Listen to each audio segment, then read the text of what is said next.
Comment dire en anglais? Déclarer sa flamme. Aujourd'hui, nous n'allons pas parler de boyfriend, girlfriend, petit ami, que de bêtises, condamné dans le message du prophète Kakou Philippe. Mais nous allons parler du vocabulaire anglais, des étapes sérieuses d'une relation en anglais. Hein. On commence par la toute première, qui est la déclaration de la flamme. En français, un peu plus facile, c'est faire vœu. En anglais, faire vœu, c'est to propose. Attention, ça s'emploie avec la préposition to.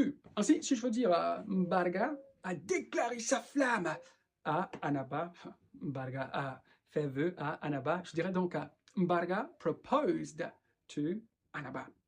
Après, l'étape des vœux, dans une relation sérieuse, c'est les fiançailles. En anglais, fiançailles, c'est engagement. Alors, quand on veut donc parler de fiancé, masculin ou féminin, on utilise donc l'adjectif engaged. Donc, si je veux par exemple dire Kainfak est fiancé à Lanfak, je dirais donc Kainfak is engaged to Lanfak. En anglais, il n'y a pas une traduction littérale de fiancé, tel qu'on connaît en français. Est-ce que l'anglais a donc fait... L'anglais a été un peu paresseux et a directement chopé ça. L'anglais a emprunté ces mots au français, donc il est également correct de dire en anglais fiancé, comme en français, avec un seul E pour le masculin et deux E pour le féminin. Ainsi, si je veux par exemple dire Catherine est la fiancée d'Antoine, je dirais Catherine is Antoine's fiancée, avec deux E. Et attention, la chose se concrétise juste après le jour du mariage, la cérémonie de mariage, the wedding. Wedding.